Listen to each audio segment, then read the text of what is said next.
Exode 33, verset 17. L'Éternel dit à Moïse, je ferai ce que tu me demandes, car tu as trouvé grâce à mes yeux et je te connais par ton nom. 18. Moïse dit, fais-moi voir ta gloire. 19. L'Éternel répondit, je ferai passer devant toi toute ma bonté et je proclamerai devant toi le nom de l'Éternel. Je fais grâce à qui je fais grâce et miséricorde à qui je fais miséricorde. Yes.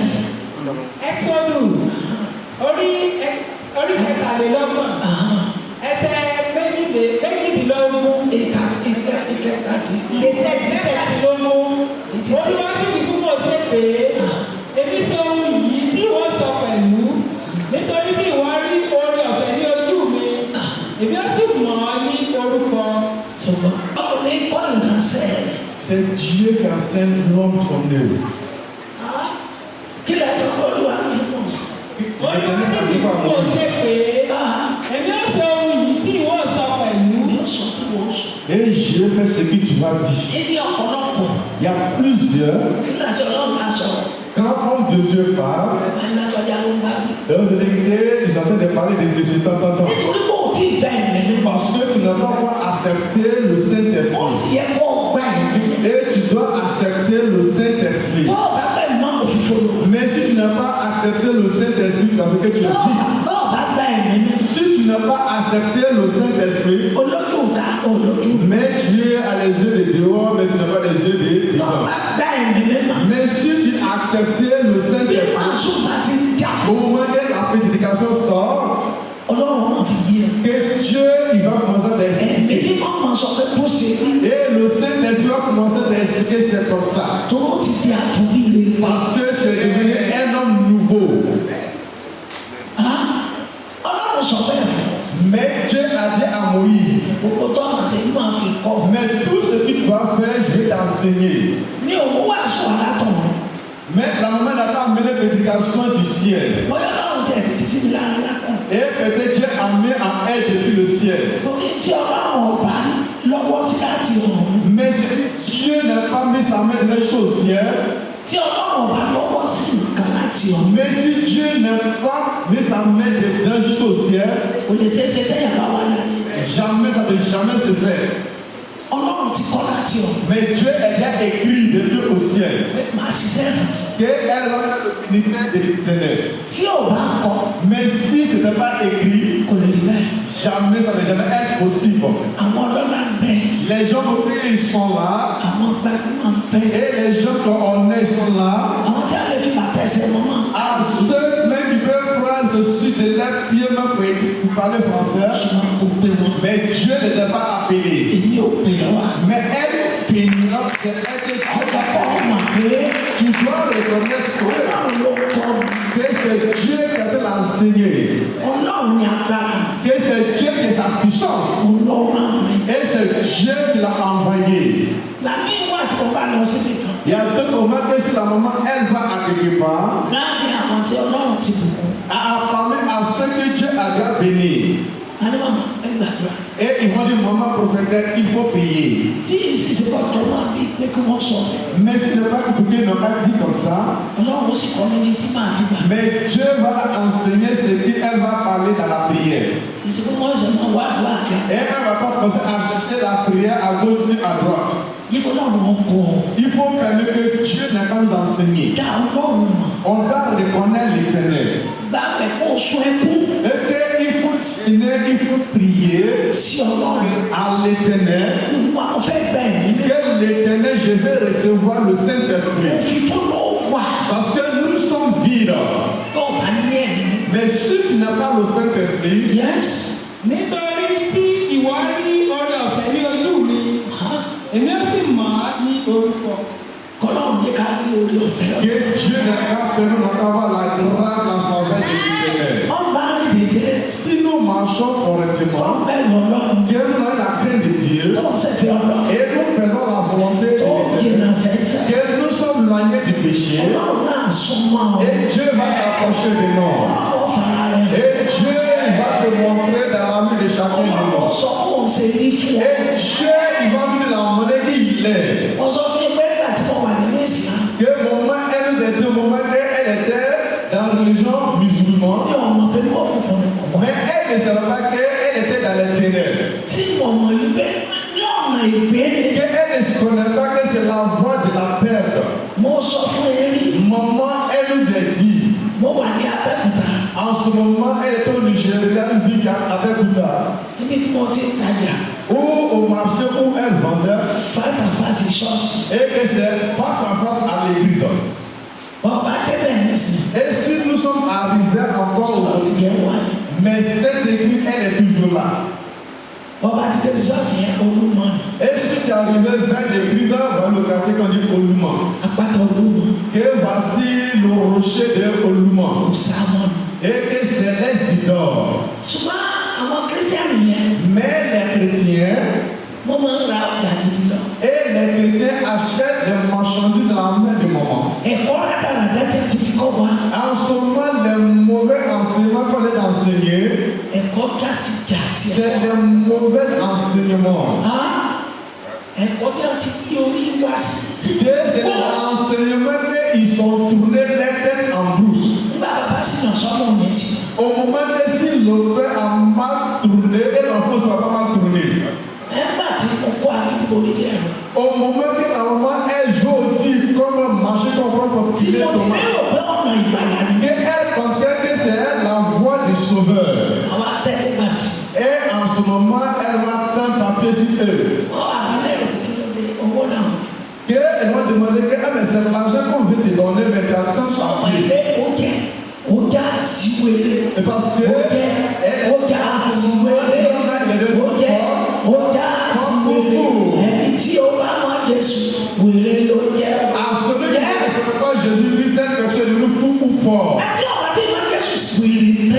À celui qui ne reconnaît pas Jésus, il est fort ou fou. Ọ̀tọ̀ ni kò wọ́lùkọ́ Jésù. C'est parmi que tu vas attendre le nom de Ọ̀tọ̀ ni kò Jésus. gbà lọ́wọ́ àtọ̀lùbẹ́. Et il faut l'accepter comme ton sauveur. Mo kára mi kọ́ ẹni mímọ́. Que maman, elle s'est jugée comme un homme saint. Mi ò ríra àmì nígbà yẹn. En ce moment, elle se voit pas en ce moment. Yóò fi fún mi wà ní Parce òní. que en ce moment, elle était vile. Mi ò ní Jésù ní. En ce moment, elle n'a pas Jésus en elle. Àwọn kírísítẹ́nì yẹn kó àwọn rẹ̀ ní. Et en ce moment, les chrétiens ont commencé à rire. Wọ́n fowó bẹ̀. Et ils vont mettre l'argent sur papier que la maman a Mo reçu. sọ̀rọ̀ àmì dẹni mímọ́. Que maman, elle s'est rendue un homme saint. Mo sọ̀rọ̀ àmì dẹni mímọ́. Et maman, elle s'est rendue un homme saint. Ìdọ̀tí mi. En ce moment, c'était la saleté. Jésù ọ̀dọ̀tí. Mais si tu ne reconnais pas Jésus, qui est un homme de la saleté. Ṣùgbọ́n nígbà tí Jésù dé máa ní. Au moment que Jésus apparaît dans sa vie, Tí ọwọ́ Jésù bá mi. au moment que la main de Jésus a perdu maman, Tí ọwọ́ Jésù bá mi. et en ce moment, la main de Jésus l'attend. Mo dúpẹ́ lọ́wọ́ lọ. Maman, elle continue de dire merci dans la main de Mo l'Éternel. dúpẹ́. Elle continue à dire merci dans Nígbà la tí main mo de sọ̀rọ̀ sínú ayé. Au moment qu'elle était perdue dans le monde. Orúkọ Jésù ló wà ní. Et c'est le nom de Jésus qui l'a recherché. Orúkọ Jésù Le nom de Jésus. Et c'est le nom de Jésus qui l'a recherché dans le moment prophétique. mo gbé bíbélì. Elle a tenu la Bible en main. Maman a dit à sa famille. Àwọn bàbá mi ní. Àwọn oní Jésù mọ̀. Et ses parents répondent à la maman prophète que ce sont les gens de Jésus. Mo sọ fún mi ní mo ní ẹ̀pẹ̀ mọ̀. Que maman répond, elle a dit à sa mère qu'il faut les appeler. Ẹ sọ fún àwọn oní Jésù. Et dites à ceux qui sont en train de Kí proclamer. ló àṣẹ fáwọn sìnà? Mais ce qu'on a fait à Ẹ l'émission. bá pè wọ́n. Que vous n'êtes pas appelés. Ìbùkún ni fún yín. Et bravo.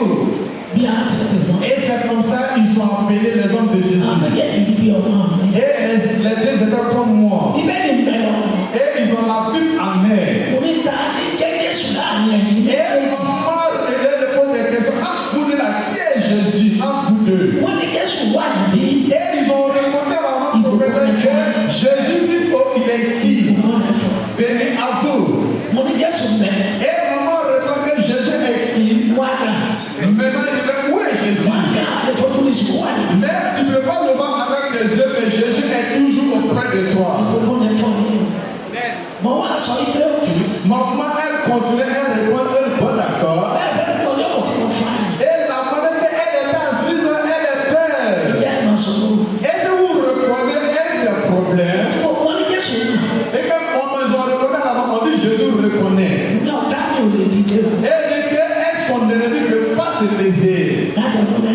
pendant 14 ans. Wọ́n ti tí mo bá gbàgbọ́. Et elle dit que si elle a la foi, Wọ́n ní ní òní.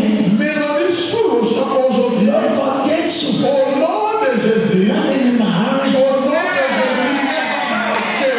Wọ́n ní màá rìn. Aujourd'hui, le nom de Jésus. Ẹ̀rí ńlá rẹ̀. C'est un grand Ìgbàsílẹ̀ bọ́ọ̀sì mo wà tí mo ti ń jẹ́rìí. Est-ce qu'elle a fait des Lójú essais àwọn pásítọ̀. de Tí bonnes wọ́n ṣe ìfọ̀dé fún mi. et qui ont fait le baptême d'eau? Ẹ̀rí ńlá rẹ̀. C'est un grand témoignage. Mo ní kí gbàgbọ́ bí báwo. Qu'ils ont vraiment revenu, elle n'est pas Wọ́n bonne à ní kí comment. gbà wípé Vraiment, elle n'est pas assez. lónìí ni màá rìn. Aujourd'hui, elle va marcher. Jésù ó tún mi sí. Que Jésus va la délivrer. Wọ́n ní mo ti gbàgbọ́. Et que maman a dit qu'elle a la foi. Wọ́n sọ̀rọ̀ kẹ́kẹ́ ni mo fẹ́ sọ fún Jésù yẹn. Que maman a une chose à dire à Jésus. Ẹ lọ́wọ́ àníbí. Vous avez dit que Jésus est Tí ici. Jésù á wọ̀ mí sàbọ̀. Que maman a dit que si Jésus va Nítorí ọdún mẹ́rìnlá. pendant combat de 14 ans. Jésù ti ní màmá tẹ̀lé títí ayé mi. Elle va sur Jésus jusqu'à son avis. Gbogbo wọn sì àmì. Et tous ont dit Amen. Wọ́n ní ní orúkọ Jésù. Ils ont dit au nom de Jésus. Gbogbo ìdè tó dé ẹsẹ̀ ní kò já. Mais toutes les chaînes qui t'ont enchaîné, c'est la se découper. Ẹsẹ̀ tí ọ̀sẹ̀ mi. Que les pimes, elle ne peut pas remuer. Wọ́n bẹ̀rẹ̀ sí pariwo. Qu'elle a commencé à sentir du Somebody touch me o. Il y a quelque chose qui m'a Somebody touché. touch me. Il y a quelque chose qui m'a touché. Parce qu'elle a vu la mer. Ẹsẹ̀ méjì mímì. Elle, les pimes, ont commencé à remuer. Lẹ́ẹ̀kejì. Deuxième volet. Lórúkọ Jésù. Ils ont dit au nom de Jésus. Ẹ dìde náà o. Que lève-toi. Àwọn fámìlì mi fẹ́ gbé Que mi. sa famille va la soulever. Wọ́n fọwọ́ kàn Et mí. les autres ont reconnu non, on ne peut pas la toucher. Wọ́n wá dìde. Elle s'est levée. Wọ́n á sọ bí bébí. Et elle a commencé à faire comme bébé. Lórúkọ Jésù. Tu as encore 3 ans pour dire le nom de Jésus. Et il faut t'arrêter sur tes pieds. Wọ́n sì ń bẹ̀ mọ́ dúró. Et elle a arrêté ses pieds. Lórúkọ Jésù. Encore 4 ans, nous, le nom de Ìyá Jésus. ẹ̀fọ́ sókè. Donc il faut sauter. Wọ́n sì fò ní ìlànà. Elle n'est pas sautée pendant 3 Wọ́n lọ ans. yá kí n máa bọ̀. Et maintenant, elle a sauté 3 fois. On est là qu'à marcher pour venir. Wọ́n fẹ́ sọ fún wọn. En ce moment, il veut attendre. Wọ́n sọ wọn ní. Et les gens commencent à s'approcher de Lórúkọ elle. Jésù. Encore 5 ans, au nom de Jésus. Il faut venir. Wọ́n lè títí lẹ́yìn. Elle a marché jusqu'à arriver à bord. Àti ìṣòro. Elle n'a plus fait du bien. Lẹ́yìn mo wà tí mo gbọ́ kìkì Jésù. Et nous sommes arrivés, nous sommes attendus.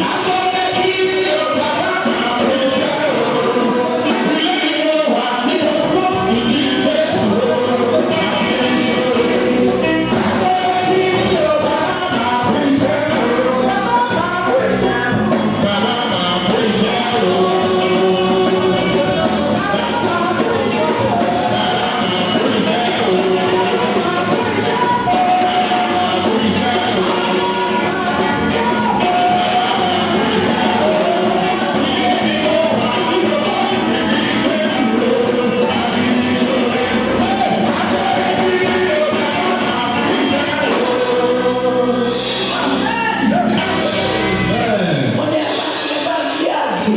Et maman dit que emmenez-moi ces gagas. Wọ́n ní èlò ní kí wọ́n tó gbàdúrà. Mais elle dit combien avant qu'ils vont payer. Wọ́n ní Jésù ti sáwọ́ mi lórí kí a. Et on dit Jésus a payé toute l'argent de Golgotha. Ìgbà tí Olúwa wá gbà mí tán. En ce moment que Dieu l'a racheté, Ọjọ́ yẹn le jour-là, àgéyà. c'est gaga. Àṣàbí àbí òkú. Tous sont les colères en train de tirer. Ọmọ ní ìwọ. Maman dit toi, c'est gaga. Adábòkò. Toi, tu m'as manqué de respect. Mo pè é ọjà. Je t'ai invoqué, tu n'as pas répondu. Ẹ̀ka gẹ̀ẹ́ni ẹni rárá. À la lettre propre, faire Allah va pouvoir t'appeler. Ìgbó. Maman dit de rassembler tout. Allez jeter en tout. Jésù gbà mí. Jésus l'a sauvé. Olórí ọ̀fẹ́ gbà mí. Là, de la grâce l'a sauvé. Ayé rẹ̀ fún un. Donner ta vie à Dieu. Ayé rẹ̀ fún un. Donner ta vie à Dieu. Ọ̀rọ̀ ìgbàlà ni. C'est la parole du Sauveur. Gbọ́ kí wọ́n kò yé. Il faut écouter cette parole.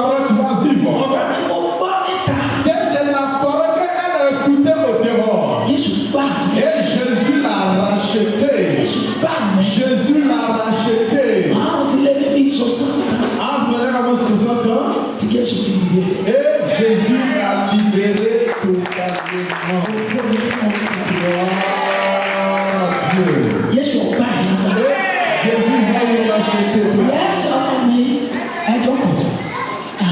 ìdílógún. Ẹsẹ̀ kejìdínlógún. ó sì wí fún pé. Ó wí fún òun wípé. èmi tẹ̀ ọ́. Ìgbé bẹ̀ ọ́. ògo rẹ̀ hàn mí. Fi ògo rẹ̀ hàn. Je t'en supplie. Mo bẹ̀rẹ̀ ògo Ọlọ́run. Il a demandé la gloire de l'Éternel. Mo jẹ́ ẹnìkan. Parce qu'il est un homme. Nígbà tí mo wà nínú ìsìn. Au moment qu'elle était dans la religion des musulmans. Bí èṣù ni wọ́n fi kọ́ wa. Et peut-être on l'a dansé comme le diable. Ẹ̀mí ọ̀tẹ̀. C'est les vies des hypocrites. Ìgbà wọn wá bẹ̀rẹ̀ lọ́dà. Ta ni jẹ́ Jésù? Maintenant, elle a posé une question qui est Jésus? Wọ́n ní Ànábì Ìsá. On dit que c'est Anabi Issa. Wọ́n máa lọ bá Àfà Ibrahim. Maintenant, maman allait trouver Alpha Ibrahim. Tọ́kọ wọn ní ké. Et il enseignait le Coran. Àwọn ẹ̀sìn wa. Que maman Adja Ibrahim Issa, tu nous aides. Depuis la voix. Ó ti rìn. Maman, tu marches. Jésù Ànábì Ìsá ló gbé mi. On dit que c'est Jésus Anabi Issa qui a fait lever. Jésù àgbà. Il est venu leur montrer la voie. Mais Issa àgbà. Et de quel Issa Anabi Jésus dit qu'il sauve. Ó pé màmá ń gọ̀ dà. Elle a invoqué le nom de Mandou. Mandou n'a pas répondu. Wọ́n lè dá yẹn lọ́wọ́ rà. Ó ti kú àti sẹ́wà lọ́wọ́ yìí. On a été enterré. Ṣùgbọ́n Jésù kú. Mais Jésus est Ó mort. kí ìdè lọ́jọ́ kẹta. Et il est resté Àwọn àti ìwé yẹn. il est mort. Jésù máa ń dá wà lóhùn. Wọ́n ní wọ́n pe Jésù. Maman, elle a invoqué le nom de Jésus. Jésù ti gbà. Et Jésus l'a racheté. Kí ni ọ̀gbọ́n náà dá wà kìlá? Mais qu'est-ce qu'il a dit? Il dit Allah. Jẹ́ kí n sọ fún un. Et c'est vrai, il te dit Jésù làwọn náà. Ànábì Ìsá la fi ń bẹ̀rẹ̀. que c'est elle invoque le nom de Jésus. Wọ́n ní bí wọ́n bá fẹ́ yíwọ́ fáwọn. On dit s'il y a quelque chose qui vient se mélanger. Àwọn ọmọdé wọn bẹ bẹ. Et ils vont rentrer dans la Tó gbà wọ́n àfáà tí a sọ pé ẹ má sùnmọ́ Jésù. Mais tous les musulmans qui font comme ça, Ọ̀sẹ̀ tí ò ní bí pínpín. on parle, il n'y a pas qui n'a pas la Bible en main. Kò sí tí ò ní bí. Et tous ils ont la Bible chez eux à Wọ́n domicile. fẹ́ kó bá wọn. Et ils veulent Àìmọye ti kú Il y náà. a plusieurs personnes qui sont bien mortes. Tọ́lá ẹ̀yàn Jésù lòdì. Ah, parce que tu es avec Jésus, vous êtes en palabre. Màmá kò rán yín sẹ́. Que Mandou vous n'est pas envoyé. Màmá rán yín sẹ́. Et si Mandou vous a Kò envoyé, ní sọ nínú Kùránì. et il ne va jamais dire Sùúrà. dans Sourate Kàrànsẹ́. 45, ayat 45, Bẹ́ẹ̀ ni kẹ́ni nínú. aucune Tí personne, ọba tẹ̀lé ọ̀rọ̀ nàbí ìsẹ́. et s'il n'a pas su la parole de Ọ̀dọ́ Jésus, ọ̀fẹ́ wà níjà. il ne va jamais rentrer au paradis. Lọ́wọ́ gbogbo Kùránì. Allez-y, regardez dans tout le Coran. Fàyè fún Jésù. On a qu'à donner notre vie à Jésus. Ọ̀dí òmìnira. Et pour qu'on fasse un Lọ́wọ́ Jésù Kristi. au nom de Jésus. Ọ̀dí òmìnira. Et Jésus est l'homme libéré. Nínú Jésù. Et Jésus est l'homme libéré dans Jésus.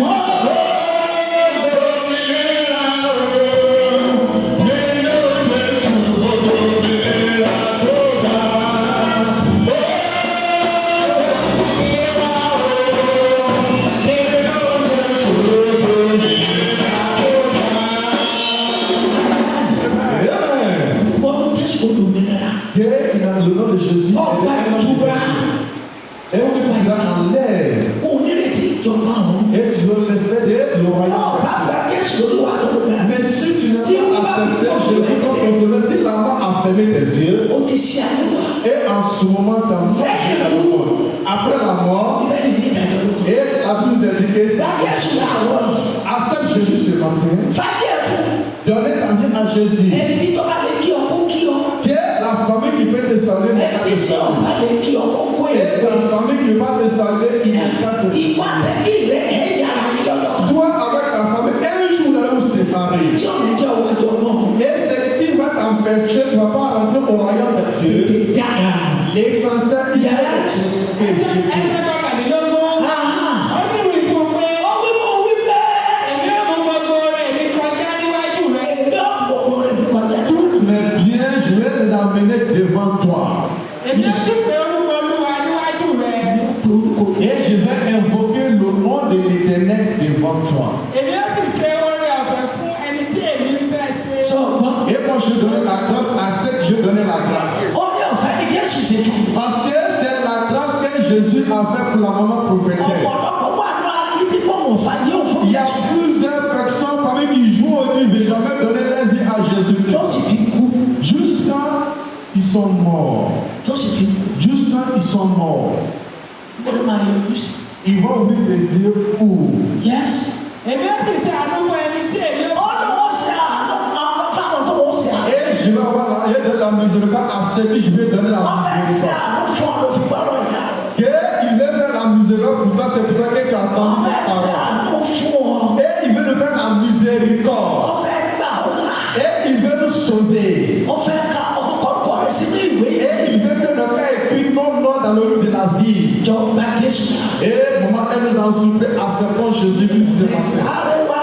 Il a mis Sáré wá. Kó wá gba ìsinmi. Et viens dans la main de Jésus. Amis, tout le monde.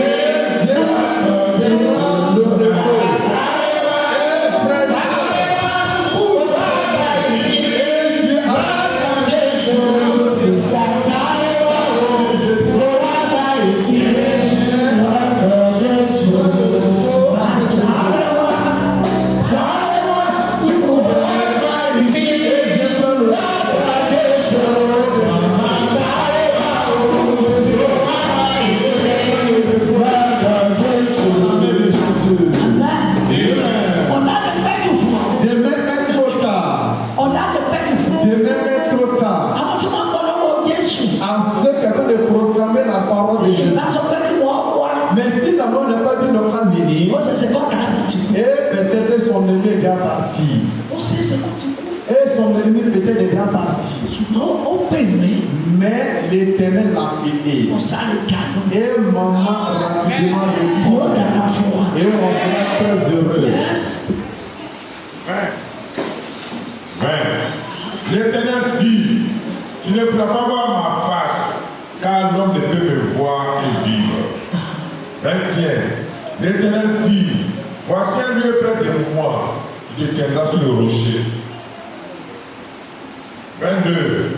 Quand ma gloire passera, je te mettrai dans un creux du rocher et je couvrirai de ma main jusqu'à ce que j'ai passé. 23. Et lorsque je retournerai ma main, tu me verras par derrière, mais ma face ne pourra être vue. Amen. Yes, ma'am. ẹsẹ̀ ogun. Ó sì wí pé ìwọ kò lè rí ojú mi nítorí tí kò sí ènìyàn kan tí ń rí mi Ṣùgbọ́n tí sì ń yè. ẹgbẹ́ àtọ́sọ fún madame rẹ̀ Au moment il a dit à la femme Naïm, àti ọkọ rẹ̀ avec son mari, ẹ máa lọ que allez-y. ẹ kúrò nílùú Abidjan Et quittez le pays ẹ d'Abidjan máa lọ Ghana. et allez-y directement au Ghana. Nígbà madame Naïm rẹ̀ Au moment que Madame Naïm, elle a regardé, ó di ọmọ yìí. elle a regardé de l'arrière, elle est blessée. Kì í sọ náà wíńdò Mais ce n'est pas elle qui va dire ce tó qui wà est. bá kọ̀ tẹ̀síwájú Mais si Dieu dit qu'il faut avancer, tẹ̀síwájú il faut continuer à avancer. gbàgbọ́ L'exception, il faut sí croire. ìfẹ́ rẹ̀ Faire sa volonté. gbọ́dọ̀ sí lẹ́nu. Il faut écouter sa parole. Ntọ́ máa gbọ́ Mais ce qui chacun va écouter, lẹ́nu àwọn tó rán dans la bouche à ceux que Dieu a envoyés. nínú gbọ́ yìí. Et c'est ça qu'on appelle écouter ce Sọ̀kalẹ̀ wá pa ọ́. Il ne va jamais descendre venir nous trouver. Èyí tó gbọ́ ni kò gbàgbọ́. Mais ce que nous devons attendre écouter, c'est ça qu'on n'a pas saisi. Yes. ẹsẹ̀ kọkànlélógún. Olúwa sì wí pé wò ó ibì kan wà lẹ́bàá ọ̀dọ̀ mi ìwọ sì dúró lórí àpáta. So dúró lórí àpáta. Et tu es arrêté sur le rocher.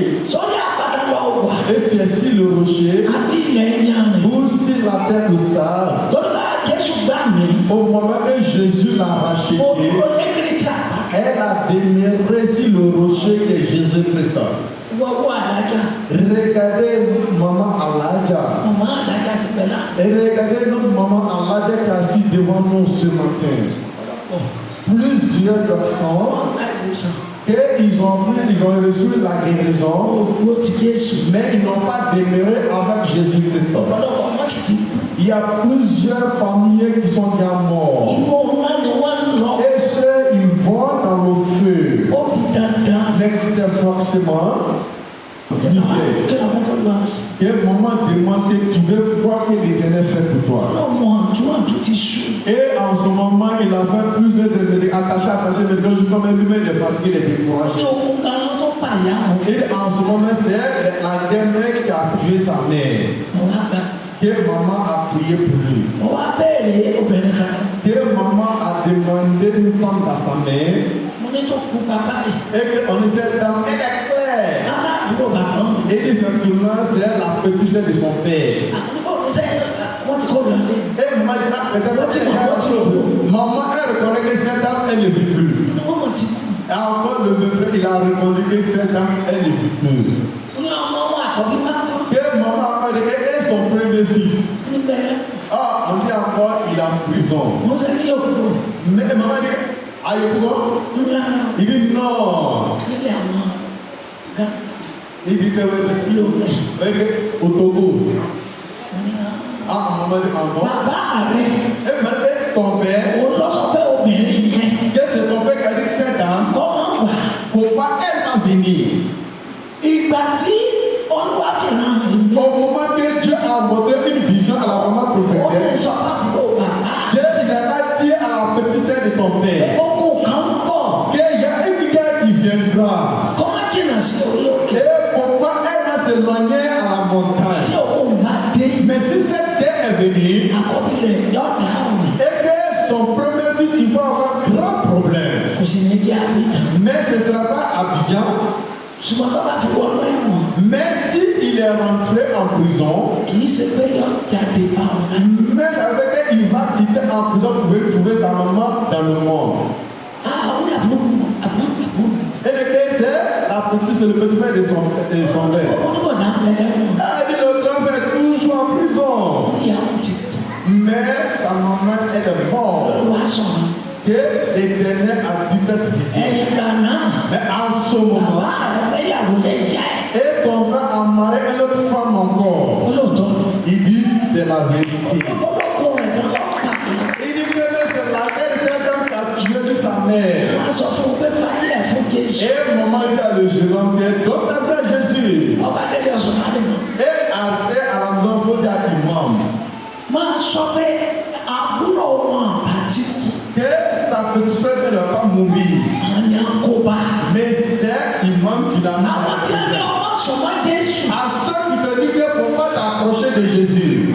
Ní wọ́n bá káàánú ẹ̀. Mais quand il va avoir peut-être avoir pitié de toi. Kò lè dá aago kan sí kejì. Et peut-être il est 13h ou 14h.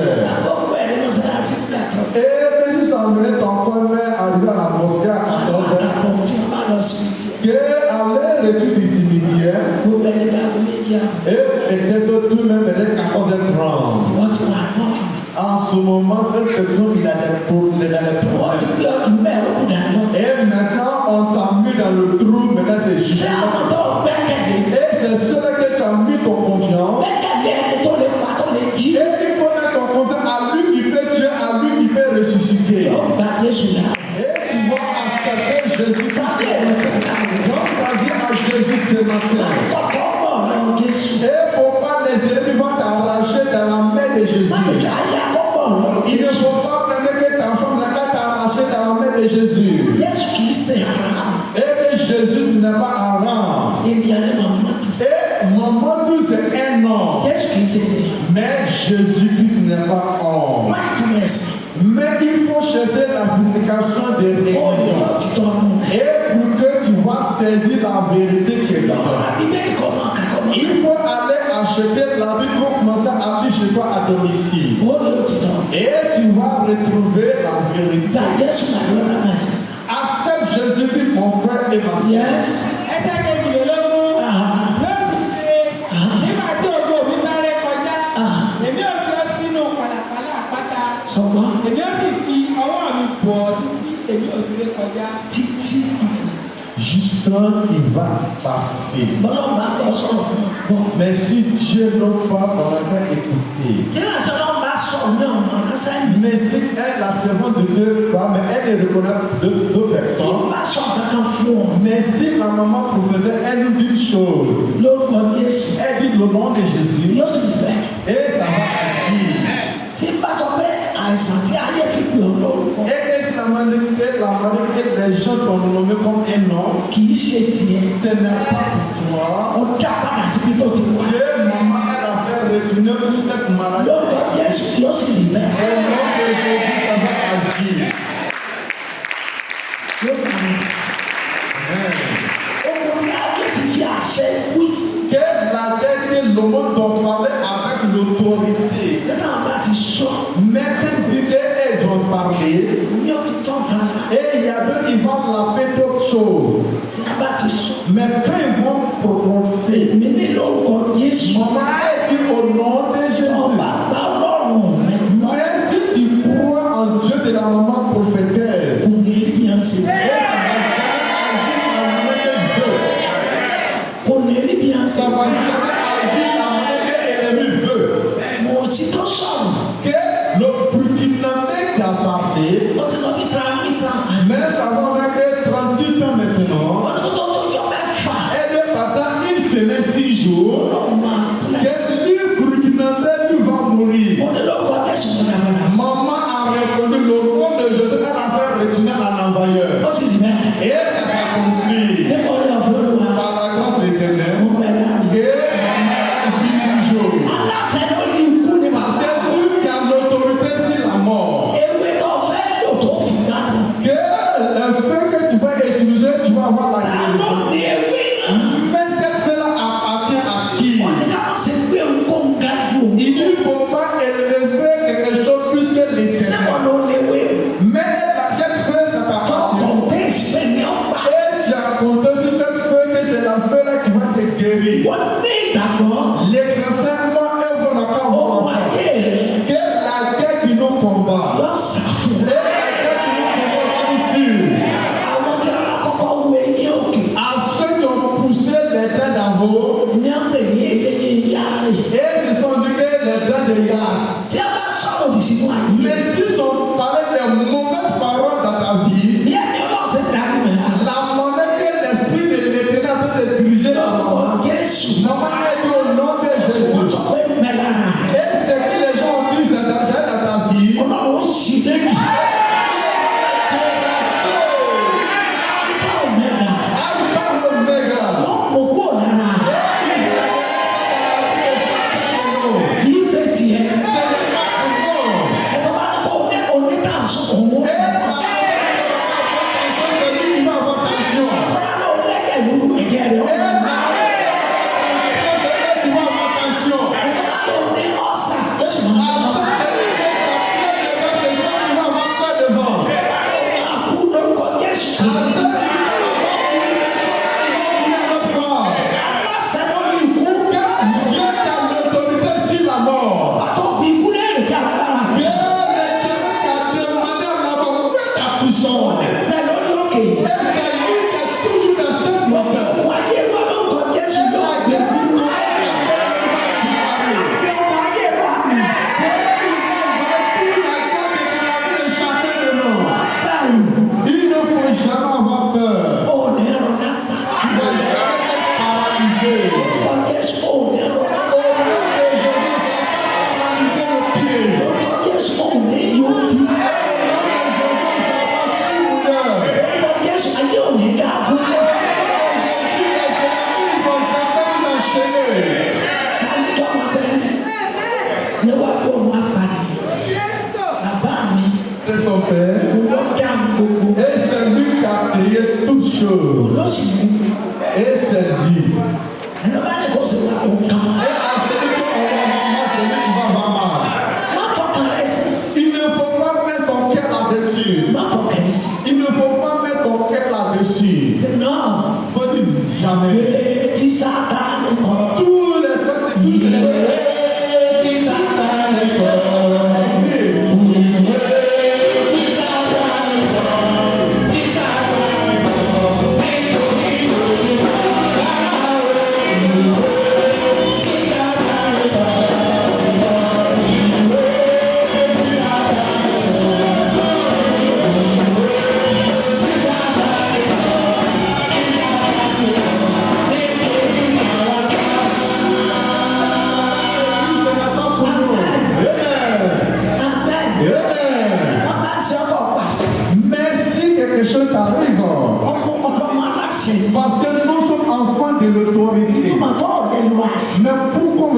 utiliser l'autorisation que Dieu nous a donnée. Bàbá ṣe ká lọ ní ẹni tó ṣẹlẹ̀. Mais si c'est quelqu'un d'autre qui est arrivé à notre frère, A ní kìnìún tó wà nù ọkọ̀. et il va dire le passager qui est dans cette véhicule, Il faut lui pardon. il a un problème. Ètí bá ṣọ̀ṣọ̀ lórúkọ Jésù. Mais ce qui t'arrive, tu le protèges. Èmi ò ní rọ lẹ́sẹ̀. Que moi, je ne vais jamais être paralysé au pied. Sọ́ọ́dí àbá mi. Il regarde mon bras. Jamais, il ne va jamais être paralysé. Il va jamais rentrer dans ça.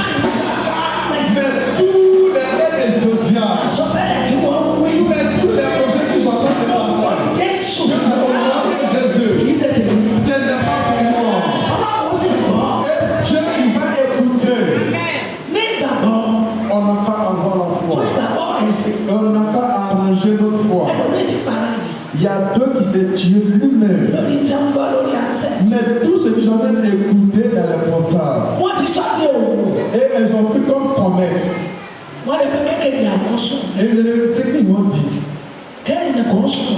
mais que quelqu'un n'est pas dormi à terre, Wọ́n wá nà. et il va ouvrir, Tí wọ́n lè lóko ti fẹ́. que tu vas penser peut-être des personnes morts. Wọ́n sì mẹ́wé lọ àwọn adéwé tán lò.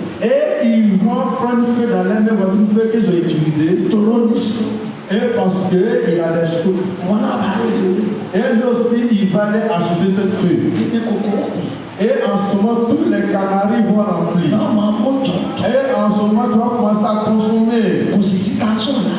Mais tu n'as pas consommer. Ìsàkísà ìwé wọn mọ̀ sí. Et cette feuille va commencer à Bẹ́ẹ̀ sì faire. dá ìsá fún. Mais pourquoi vous avez peur de la mort? Ibi tí bàbá wa wà. Où notre père où il est? Ẹ má bẹ̀rù. Pourquoi nous allons avoir peur? Èmi kì yóò kú. Nous, on ne va jamais mourir. Yóò sì kí ni Et yìí. c'est vrai que la éternité. Ẹni náà wò ní ṣe. Et pour que nous allons proclamer la parole de Dieu. Ẹni náà wò kú ó sì kú. Que à lui qui va mourir, va mourir. Ní lórúkọ Jésù. Maman dit au nom de Jésus. Àgbo mẹ́jọ Côte d'Ivoire náà wà. Que nous sommes à 8 heures de la Àgbo Côte méje Nàìjíríà. Et ça fait 5 heures de 19 heures de Nigeria. Àdàtọ̀ làwọn dábàdà fún. Que le rang que tu as fait, maman, a fait retourner. Ó máa kú.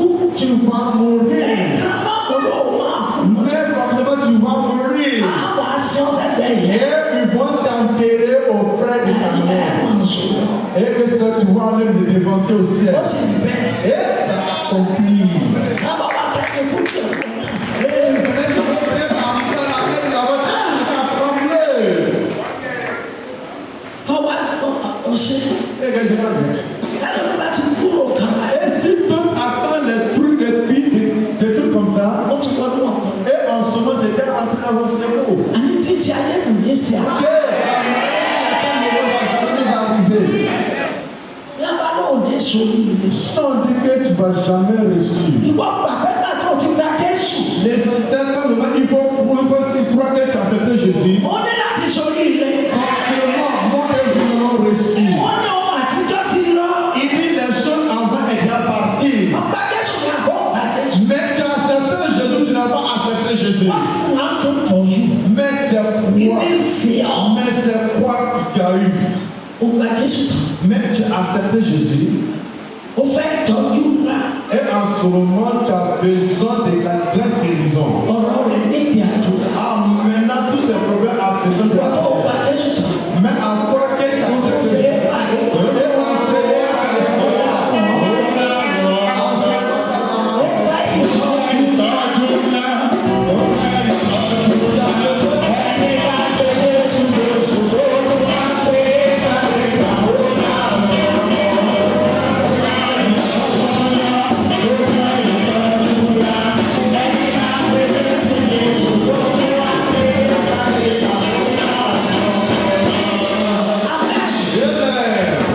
Kí ló dé? Mais il y a quoi? Agbára Olúwa bẹ́ẹ̀. Que la puissance de l'éternel est toujours là. Ẹ̀kọ́ ẹ̀ ló mọ̀. Et vous allez aborder, vous ne le toujours plus. Agbára yìí wá wà bẹ́ẹ̀. Mais cette puissance, elle est toujours là. Dókítà, Le docteur, ojú yín lọ́rọ̀ bọ́ fi sọ. que ça veut dire que la maman, Yosoko, elle a parlé. Ọ̀gá dókítà, Que le chef grand docteur, never enough. que les étage, à la maison. Ó sì gbé ọmọ mi sí ní kíni. Et il a mis le médecin, le devant de l'enfant de maman. Ah, maman, waouh. Il dit, maman, viens regarder. Iṣẹ́ abẹ ni. Et ils vont faire césarienne. Àmọ́ ṣiṣẹ́ abẹ. Ils vont faire césarienne. Kó tó di pé aago méjìlá. Avant que midi. Mo ní yọ àbá rẹ̀. Que maman a dit à le docteur, à 9 de qui tu as approché sur sa fille. Ọ̀yà ìyá ọmọ. Que Olóṣèlú jẹ́. maman de bébé prend des pains, allons-y. Ó sì lóṣù. Et effectivement, elle obéit. Nígbà tó yá. Après, Ó ní àwọn pásítọ̀ pọ̀ lókè. il dit après, le docteur dit, il y a des pasteurs qui sont en haut. Àtàwọn prophétesses. Et avec les prophétesses qui sont en haut. Ó ní àdàkẹ́lẹ́. Et les premiers, deuxième, troisième, quatrième, cinquième, sixième. Àwọn ní àgbà bẹ́ẹ̀ dì. Et c'est là qu'ils t'ont pris grand lit Ó à là. tọ́jú wọn. Et c'est lui qui a dû s'occuper d'eux. Ó ní mo sọ ọ̀rọ̀ pé nígbà wọn náà jẹ́ prophète. Parce qu'il attend de Dieu parce que la maman elle est prophétesse. Mo ní lórúkọ Jésù. Maman elle dit au nom de Jésus. Pẹ̀lú àbísí kò ní àwọn àná. Et ça veut jamais être prophétesse, elle sera parmi eux. Torí bàbá mi. Parce que elle son père. Òun ni dókítà tó dá o. Et c'est ton père qui t'a créé le docteur. Wọ́n fi hàn pé bàbá mi tóbi. Et pour que tu vois reconnaître que lui son père est grand. Tọ́ba dé ilé. Mais maman dit que si tu arrives chez toi à Lọ domicile, sínú kọ́ńpọ̀tù. il faut aller où il y a ton placard. Ó yà aṣọ tí a ń pè ní kọ̀ǹgírẹ́sì ti sọ. Et tu vas voir un morceau de quoi qu'ils ont dit son nom. Mú Il faut prendre cette pain. kó tù. Il faut remuer. Ó ní tí àwọn rẹ̀ fi. Et tu vas revoir ce qui ta femme elle a mis dans cette pain. Ó ní àbọ̀. Il dit bon. Ọ̀rọ̀ bọ̀ ní tí a sọ fún ọ. Et la maman au second a dit à le docteur ce qui maman avait dit. Ó ní gbọ́dọ̀ pọ̀ ló mú lọ. En ce moment, c'est maman au second qui a amené la maman. Ó ní ní kò sí. Et c'est ça qu'il faut faire. Ó sì délé ó tù. Effectivement, le docteur a dit chez la ici. Et après, le docteur a appelé maman au second. Vraiment. Il dit effectivement que ta que maman est en bas avec le courant.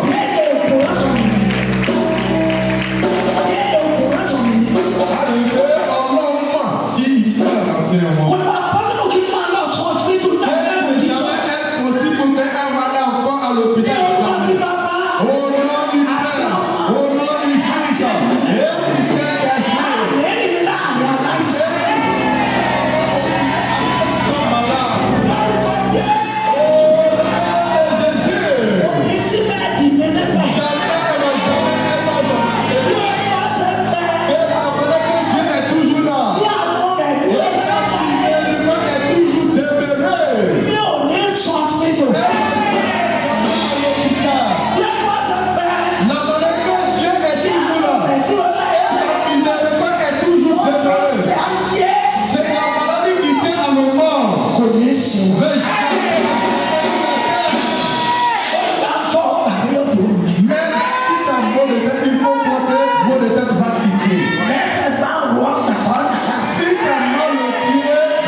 On va jamais avoir la l'Éternel va jamais nous abandonner.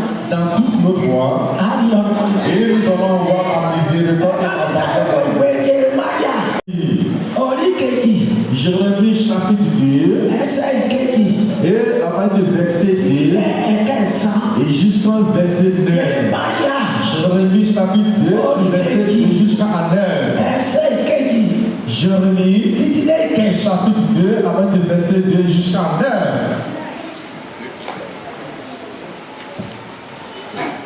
Amen. Amen.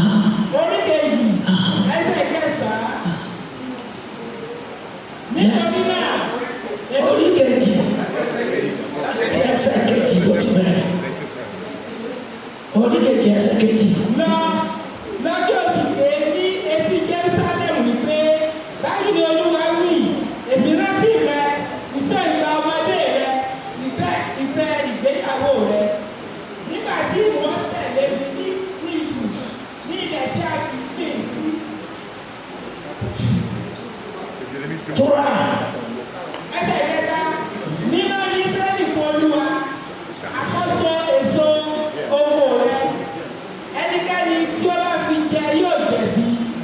tí yóò sì wá sí orí wọn ni Olúwa wí.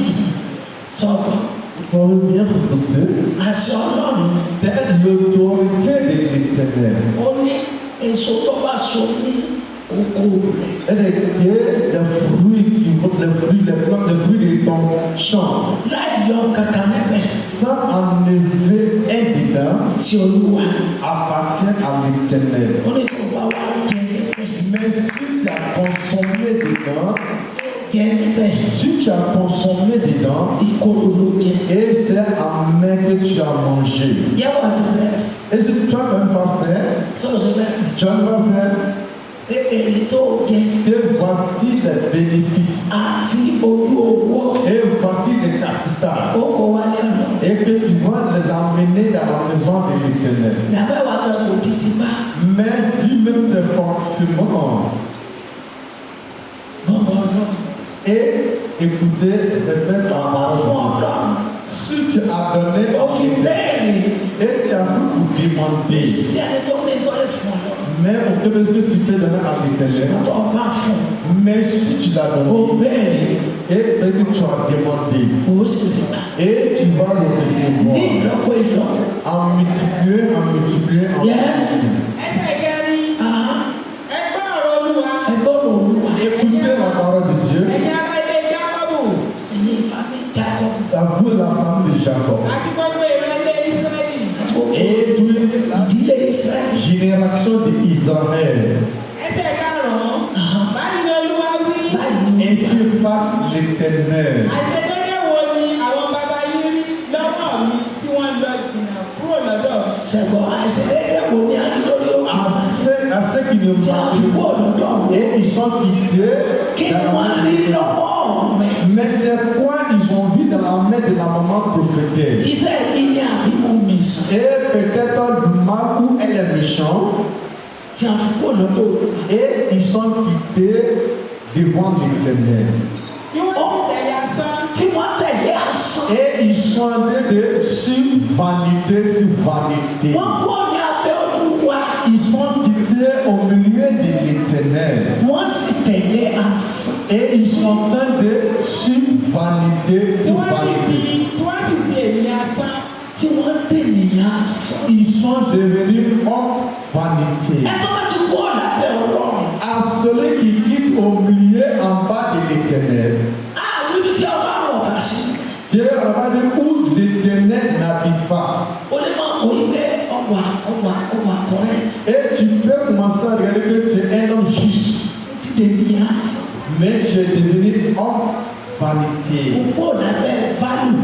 Mais tu es quitté en bas de valeur. Wọ́n náà lọ kà. Toi-même arrivé chez toi à domicile, Lọ kà lóde Maria. il faut aller lire Jérémie Kéde chapitre. ẹsẹ̀ kejì tí. Il faut aller lire Jérémie chapitre 2 du verset 2. Ọmọ ẹgbẹ́ ìmọ̀ wà kàn tó. Et tu vas remarquer que la maman elle n'est pas comme Ìwé mímọ́ ló ń bá wa sọ. mais c'est la Bible sainte qui a fait de nous parler. Yes. Ẹsẹ̀ kẹfà, bẹ́ẹ̀ ni wọn kò sì wí pé níbo ni Olúwa wà tí ó mú wa gòkè láti ilẹ̀ Íjíbítì wá tí ó mú wa rìn nínú ijù nínú ilẹ̀ pẹ̀tẹ́lẹ̀ àti ihò gbẹ Nínú ilẹ̀ pẹ̀tẹ́lẹ̀. nínú ilẹ̀ pẹ̀tẹ́lẹ̀ àti ihò pẹ̀tẹ́lẹ̀ àti ihò nínú ilẹ̀ gbígbẹ àti òjijì mú nínú ilẹ̀ tí ènìyàn kò lè kọjá àti níbi tí ènìyàn kò lè tẹ̀lé. Ọlọ́run mú ọkọ̀ nílẹ̀ Egypt. Et Dieu nous a fait quitter à la terre d'Égypte. Ṣùgbọ́n tó bá dé náà Ọlọ́run ní ọ̀la. Parce que tous les commandements de l'Éternel, tu as la haine de ça. Ọwọ́ àṣà lọ sí ọ̀nà gbòòrò. Et maintenant, tu allais vers la voie qui est très très grande. Ọ̀nà gbòòrò kò sì lọ sí ìyè. Et la voie qui est très large n'est pas allée, c'est pas une voie qui va au ciel. Ọ̀nà gbòòrò kò lọ sí ìyè. Et la voie qui est très très large, ce n'est pas la voie qui va sur la l'éternité. Et c'est la voie qui détruit. Torí ọba ní mọ́sẹ̀. Mais si l'Éternel dit, faut pas faire ça, faut pas faire ça, faut pas faire ça. Tọ́ba ti gbà á. L'essentiel, si tu acceptes, Ó ti yè. en ce moment, tu as la vie, l'éternité. Ó ti yè ní. En ce moment, si tu as accepté les commandements de l'Éternel, tu as la vie, Ibi tí l'éternité. ọba wá sí tó máa ń dé pọ̀. Mais où il n'y a pas commandement, commandements. Et c'est ça que la grande joie. Le porc marche, chien marche dedans. Tous les trucs mauvais, dangereux marchent la voie qui est très large. La Bible dit que la voie elle est très petite, mais c'est ça qui est indiqué sur la vie d'éternité. On sera très heureux. Suivons Jésus-Christ. Accepter Jésus. Il ne faut pas permettre les commandements de Jésus-Christ. On ne va pas avoir la haine. Et il ne faut pas avoir la haine sur les commandements de Jésus. Il ne faut pas permettre le diable qui va nous mettre dans les problèmes. Il ne faut pas permettre le diable qui va nous mettre dans les problèmes. Acceptons Jésus-Christ comme nos sauveurs. Yes. Èmi ó sì mú yín wá sí ilẹ̀ ọgbà èso láti jẹ èso rẹ̀ àti ire rẹ̀. Olóhùn wà lọ sí ọgbà èso. Et il va nous amener dans nos jardins de fruits d'éternité. Où on va avoir le repos. Où il n'y a pas la mort. Où on va toujours joyer jusqu'à l'éternité. Maman, elle nous en surprise. On n'a qu'à s'approcher de Jésus. Et on n'a qu'à obéir à toutes les lois de l'Éternel.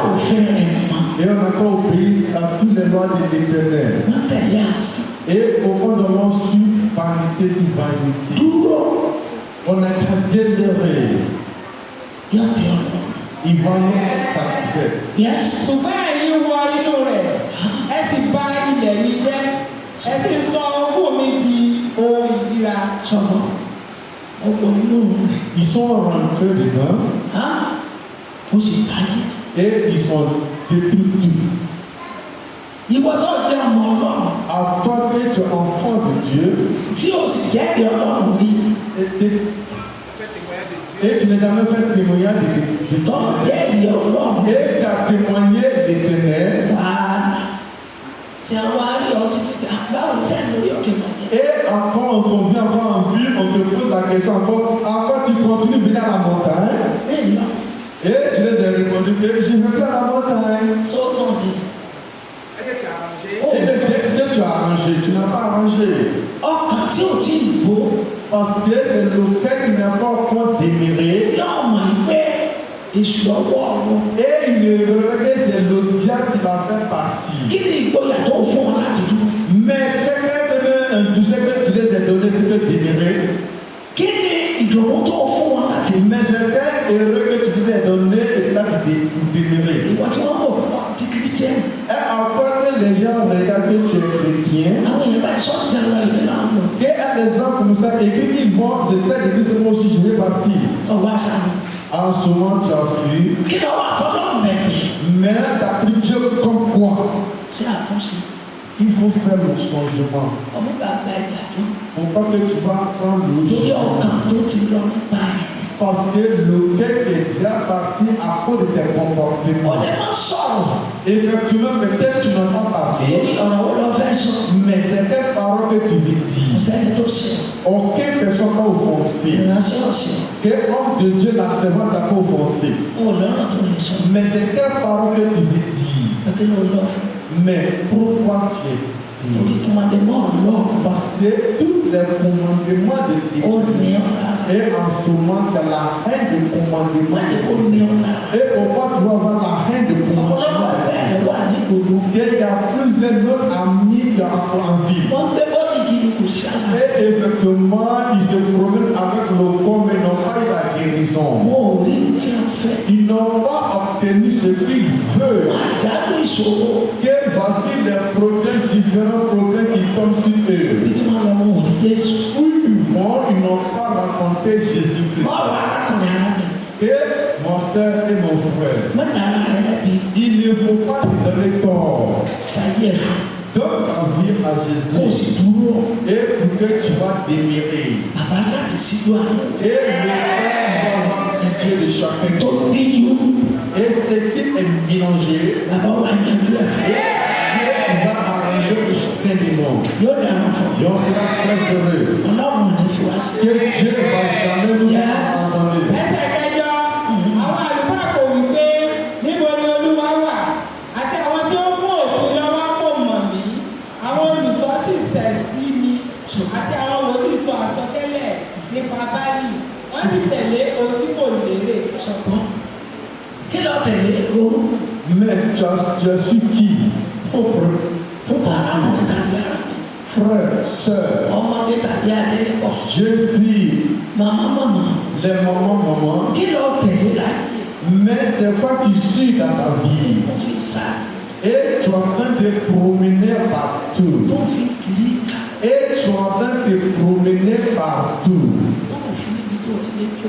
Et tu n'as pas trouvé place où tu vas demeurer, où tu vas Tí assis. Ọlọ́run ò fi dán ọmọ pé ibi ọwọ́ ẹ̀. Et Dieu t'a pas reconnu que c'est ici où tu es. Kí ni ilé o? Mais c'est quoi qu'on est de poursuivre? Kí ni ìṣòro?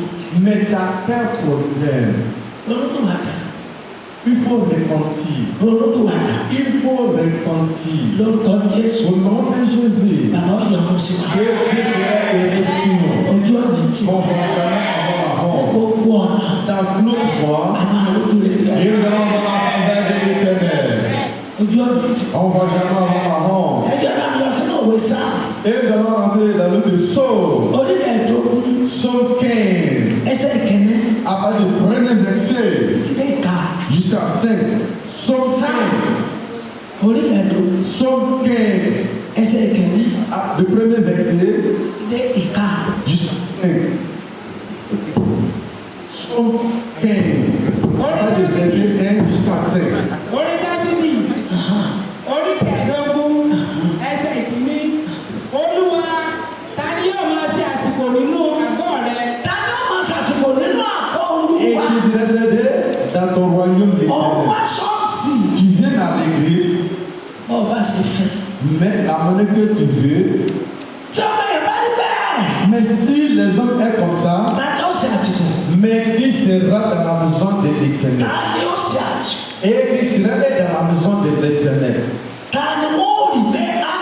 C'est qu'ils vont voir Ọlọ́run wà ní. que Dieu est ici. Yes. ta ni yóò máa gbé inú òkè mímọ́ rẹ. Ta ni ọmọ gbé òkè? Et il va habiter à la montagne sainte. ẹsẹ̀ ìkejì Ta ni ọmọ gbé òkè? Et il va habiter à la montagne sainte. ẹsẹ̀ ìkejì Ẹni tó ń rìn déédéé. À lui qui marche correctement, tí ṣiṣẹ́ òdodo Ẹni tó ń rìn déédéé tó ń ṣiṣẹ́ à celui qui òdodo. marche correctement, qui fait les œuvres Ọmọ de gbé orí Dieu. òkè mímọ́. Et c'est lui qui va habiter à la montagne sainte. ẹni tí sọ òtítọ́ inú rẹ̀. Tó sì ń sòtítọ́. Et à celui qui dit vérité qui est dans son ventre. Huh? Yes.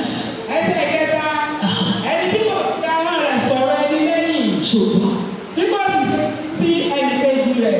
ẹni tí ò fi àwọn rẹ̀ À celui qui n'a pas pris sa langue ṣe ìbàjẹ́ ènìyàn. et pour gâter la vie de son frère ou sa soeur. Ẹni tó dúró. À celui qui est toujours demeuré. Ló lé Kristi àmà. À celui qui est demeuré sur le rocher qui Tí est ò fi àwọn rẹ̀ et qui n'a pas pris sa langue máa sọ̀rọ̀ yàn lẹ́. et pour parler mauvais de son ami derrière. Bí ẹlòmíì ti sọ̀rọ̀ dé. Où il y a d'autres personnes qui sont déjà perdues Yọ ọmọ sọ̀rọ̀ ránṣẹ́ bíi pé et il va commencer à parler de la parole de l'homme de Dieu Ọlọ́run ti wọ̀. et l'Éternel le regarde. L'Éternel regarde cette personne, Ó kọ sílẹ̀. il attend d'écrire. Àfi ìránṣẹ́ tó bá kíṣẹ́kíṣẹ́. Un homme de Dieu qui a fait de mauvaises Tó bá positions. wà lórí òtítọ́ Olúwa. Mais si homme de Dieu, il est sur la vérité de l'Éternel, Ó jẹ̀bi. en ce moment tu as tort. Ọlọ́run lè máa pariwo. Et Dieu, il ne va pas faire de prière. Mo bá jẹ́ ọba ìlú ẹ̀mí fún. Mais au moment qu'il va lever tort en toi, Àkàbà. et en ce moment tu vas regretter. Jáwọ́. Il faut abandonner. Jáwọ́. Il faut abandonner.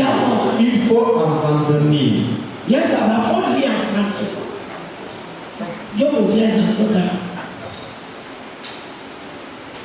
Psaume 5, psaume 15. Ô Éternel, qui séjourne de ta tente, qui demeurera sur ta montagne sainte. 2.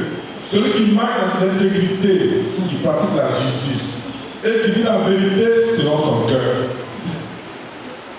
3. Il ne calomnie point avec sa langue, il ne fait point de mal à son semblable, il ne jette point l'opprobre sur son prochain. 4. Il regarde un dédain celui qui est méprisable, mais il honore ceux qui craignent l'Éternel.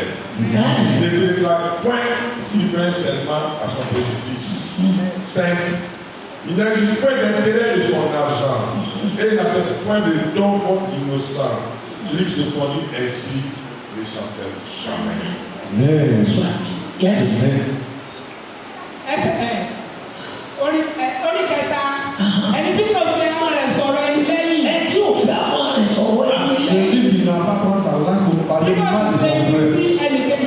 tí ò sì ṣe ibi sí ẹni. Et il n'a pas fait du mal à sa soeur ou son frère. Tí kò sì ṣe ọ̀rọ̀ ẹ̀gàn sí ẹnìkejì.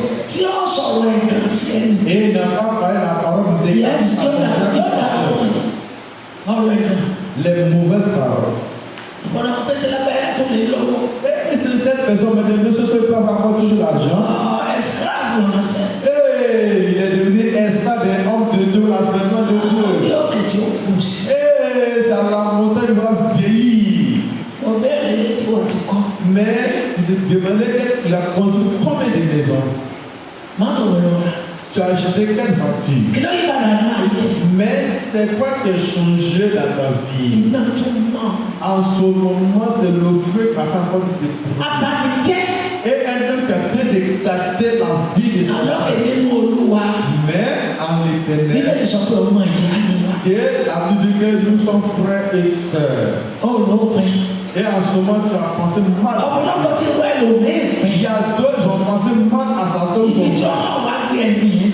Mais où Dieu a mené cette personne, Ló wà lẹ́nu ká tó fi mọ̀. mais toi tu n'es jamais arrivé jusqu'à quand tu vas quitter dans le monde. Abanijẹ́. À lui qui a train de gâter son frère. Atẹ́ni. À lui qui a train de parler mal de son frère ou sa soeur. Àwọn màmá orí òkè nínú.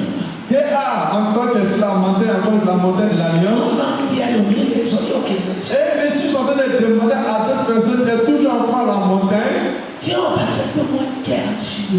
mais s'ils n'ont pas des gens qui sont fous ou forts, Kí ló lọ́ọ́ máa jẹ́ mọ̀ wọ́n? mais Dieu ne l'a pas dit que l'on peut amener quoi. Ṣọ́ọ̀ṣì ní ìwà. Mais il y a d'autres églises. Òun ní òun padà lọ. En ce moment, tu vas marcher nu arriver chez toi à domicile. Tó gbogbo àpò rẹ̀ kó fìdé. Parce que tout l'année que dans ta poche, ils vont tout quitter. Ẹ̀ẹ́dàwó ẹ̀ẹ́dàwó. Et tu vas faire donner ça. Ọ̀dàwó dáwó ta. Tu as donné cotiser jusqu'à. Ọ̀wà àti dáwúdà. Et en ce moment, tu vas devenir Daouda. Dáwúdà. Et tu vas devenir Daouda. Ẹ̀ẹ́sà wo náà lè lè ránṣẹ́. Et en ce moment, tu vas payer l'argent de courant de Dieu. Et tu vas payer l'argent de haut de Ẹ̀ẹ́sà wo Dieu. náà ṣọ́ọ̀ṣì. Et en ce moment, quand tu vas payer le courant de l'église. Àwọn tó bá jẹ́ pé kì í ṣe bá àtàn tí a ń lò ẹ̀sán. À ceux qui ont fait des tapés ou des vols, encore tu vas peut-être payer encore les argent. Orí ọ̀fẹ́ mẹ́ lórí òkè. Il y a la grâce à cette montagne. Orí ọ̀fẹ́ ọ̀rẹ́. Il y a la grâce de l'éternel à cette montagne. Ronú ẹ̀dùn àdàdé ní 26. On n'a pas pensé, on n'a pas répondu. Ọlọ́run rẹ̀dí láti ṣe ọlọ́run. Dieu est prêt pour nous rendre du bien. Ronú ẹ̀dùn àdàdé. On n'a pas répondu. Yí padà. On n'a pas songé. Jẹ́ ọmọ ọlọ́run. On n'a pas devenu enfant de Sì Dieu. fẹ́ ọlọ́run. Faisons la volonté de Dieu. Títí Jésù ó fi dé. Jusqu'à le retour de Jésus-Christ. Ọlọ́run máa ń jẹ̀rù. Dieu de l'alliance. Ọba kan náà. Et Dieu de l'alliance, ça va avec ma couleur. Ẹ̀jẹ̀ Jésù ọmọ máa ń lè rí. Et que le sang de Jésus, enfant de Marie. Ọba kan náà. Et ça va avec mon couleur. Tó náà kọ̀. Parce que Yóò dára. je serai très heureux Gba Jésù. avec Jésus-Christ. Yes. Ẹsẹ̀ kẹrin lórí ẹni tí ènìyàn tẹ́lẹ̀ ẹ̀ di gíga ṣùgbọ́n a máa bu ọlá fún àwọn tí ó bẹ̀rù Olúwa ẹni tí ó bẹ̀rù sí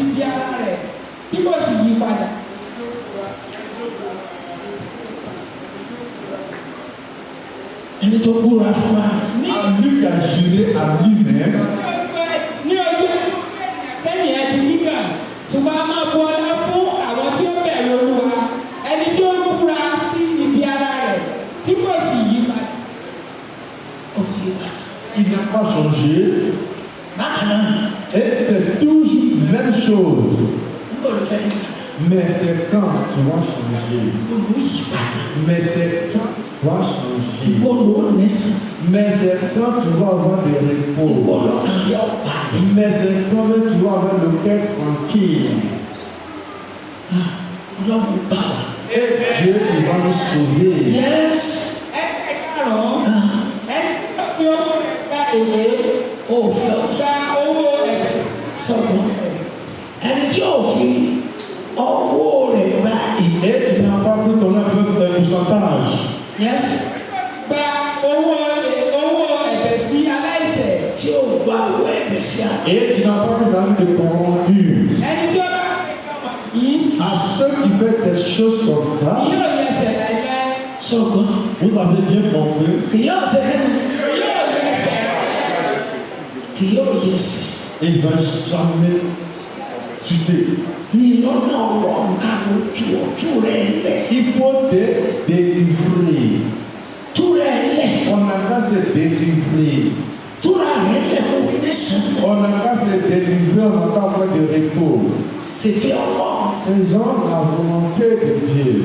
Wá ilé fúnra rẹ̀. Il faut chercher le bonheur à Fúnra toi. rẹ̀ láyọ̀. On n'a qu'à se donner la joie. Dandan ní àtọ̀ wá fi ṣèfẹ́ lọ. Et forcément, avec nous faisons la volonté de Dieu. Yes, papa.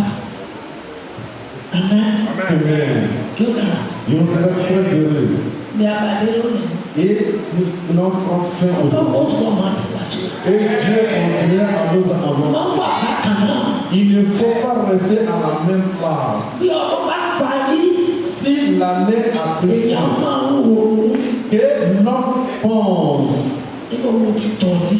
où je suis pensé, Níbo mo ti ṣẹ̀? où j'ai pensé, Mo ti wà tí èèyàn gbọ́dọ̀ bá gbọ́. où j'ai commis des mauvaises choses, les gens ne peuvent pas attendre ça. Níbo mo ti ṣẹ̀ Ọlọ́run? Où j'ai offensé l'Éternel. Ọdún rẹ̀ Cette année, máa lọ ṣàkóso. et je vais faire le changement. Máa lọ ṣàkóso. Je vais faire le Tó changement. bá wà bákan náà. Mais si tu es toujours à la même place, Ẹ̀ṣẹ̀ rẹ̀ náà sì wà bákan. et en ce moment tes péchés est resté à la même place, Yóò dára. reçois Ọ̀rọ̀ Ọlọ́run la parole de Dieu. ó bá mi ní báwo náà. Et la parole de Dieu me conseille, il nous conseille, il vous conseille.